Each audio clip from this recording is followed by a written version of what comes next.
What's happening, folks? Welcome back to the channel. It is the starting 11 prediction for tomorrow's first leg Champions League playoff tie against Kairat Almaty from Kazakhstan. Really looking forward to a high stakes game, a lot riding on it, a chance for Celtic to secure Champions League qualification for the fourth year running. We'll come back to the build up to the game in a second. First of all, I just want to apologise for not covering the game on Friday against Falkirk. I was away over the weekend and we just couldn't make the content work. So I think it's the first game we've missed, home or away, on the channel in terms of content for at least 5 years. So hopefully you can let us off with that one. But watched the game.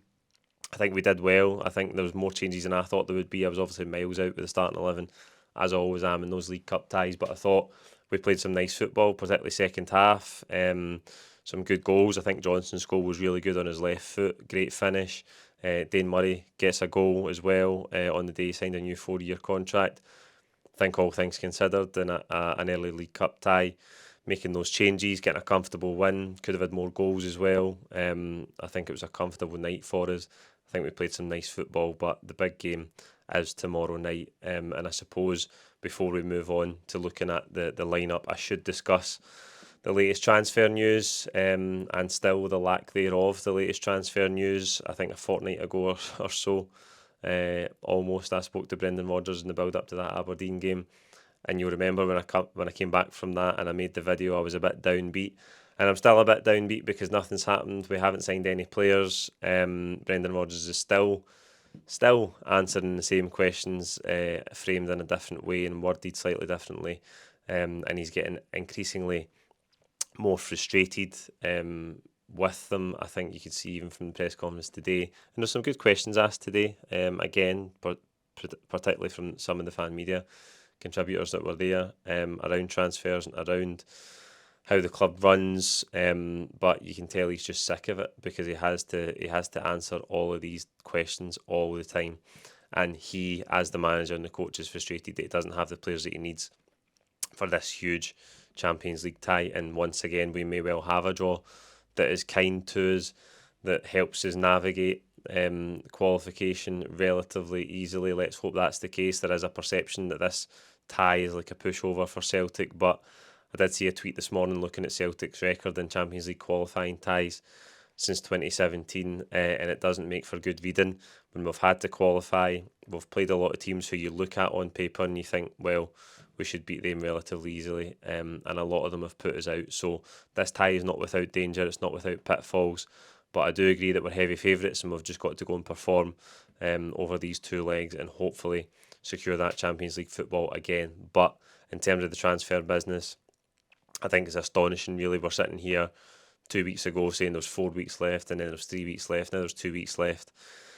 And the thing that always blows me away is you think, well, if we notoriously do our business at the end of the window, in the last week of the window, as we've seen time and time again, then what's happening right now? Is it just that we're not even trying to get deals done? We're not bothered about it. We've not been trying to improve the squad up until now because we know that we'll get it done in the last week of the window. Of course, that's not the case. There's probably people running about with their hair on fire trying to sign players. Why can they not sign players? It's because they're trying to get bargains. It's because they're trying to lowball bids. And all it's going to lead to is, yet again, in the last week of the window, they're going to have to put their hand in their pocket and part with the money they've been clinging on to all summer. I think it is a mess. I'm fed up talking about it, as you know. And I know this is not the most entertaining, engaging content, watching me rant about transfers, but I'm sick of it. I've been repeating the same things for years, and I've got really very little new to say on it. We've been linked with Calvin Stengs from Feyenoord, who's a good player, but again, just linked with. If I'd sat here all summer, and I have done at times, but not always, and talked about every single player we had been linked with, you'd be sick, fed up listening to me because most of them have never ever came to anything.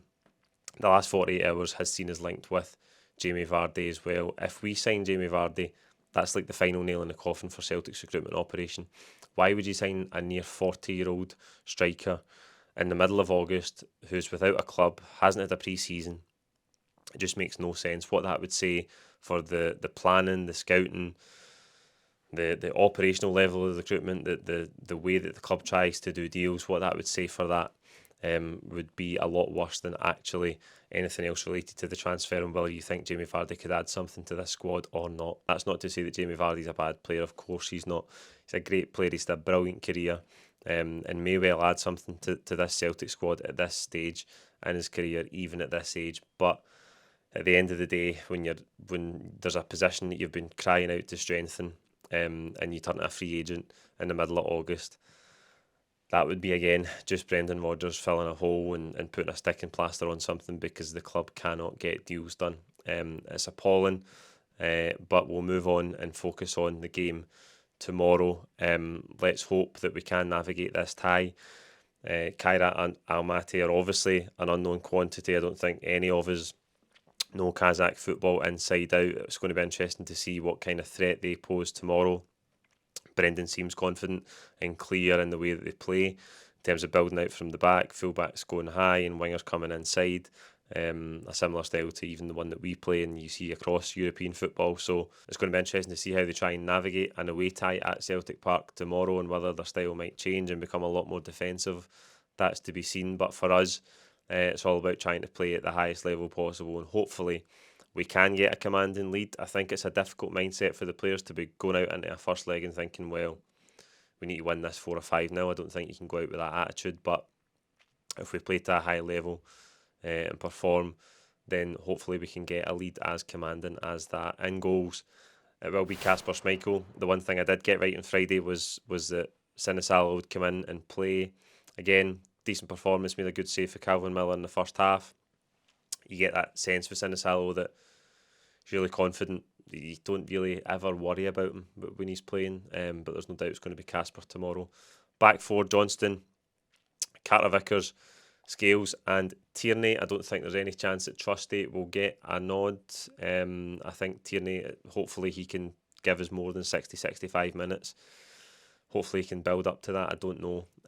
He's played a few games under his belt now. I think you can tell the quality he's added to the team. He has a whole different dimension to the team. Not just compared with Greg Taylor, but I think he's added so much quality to his game, Kieran Tierney, since obviously he's been down south and he's been in Spain.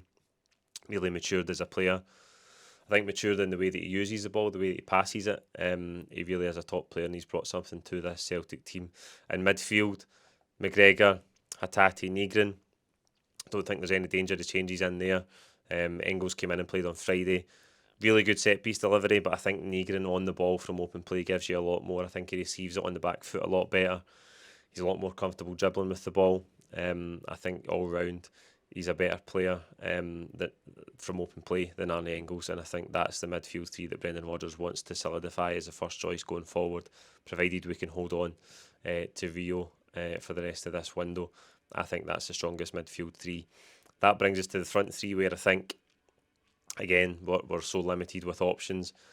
It has to be James Forrest on the right-hand side. We're stuck in this position where you wonder about how long James Forrest can give us. Is it 60? Is it 65 minutes from the start before you need to make changes? Because, again, you're looking for that intensity to go through the game. And at this stage of his career, he can't really do that over 90 minutes. Dyson on the left-hand side and Ida through the middle.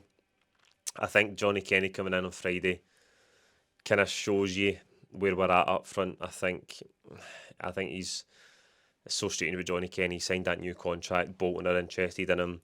Are we still trying to sell him? Are we trying to hold on to him? Why would he sign a new contract if we wanted to sell him? It's not like we're going to get a huge increase in the fee because we're trying to sell him.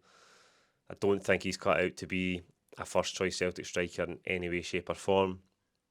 Adam Ida, you could argue, is probably not either. Although, like I say, he'll score goals for us.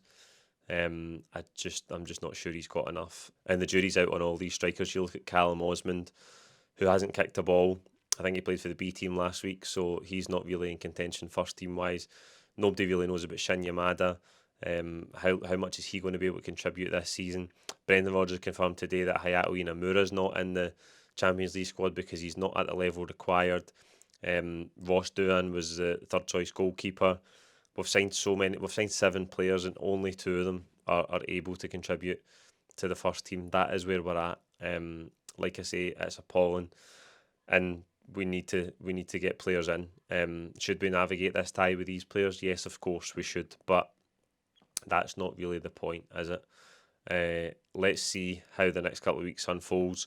But tomorrow night, really looking forward to a big game atmosphere, a lot riding on it, high stakes for Celtic, and really looking forward to getting there and backing the team. You can let me know if you think that will be the 11 in the comments below. Any changes to the front three, any other contentious ones, let me know, and I'll be back tomorrow with the boys outside the ground with the full-time reaction. Thank you.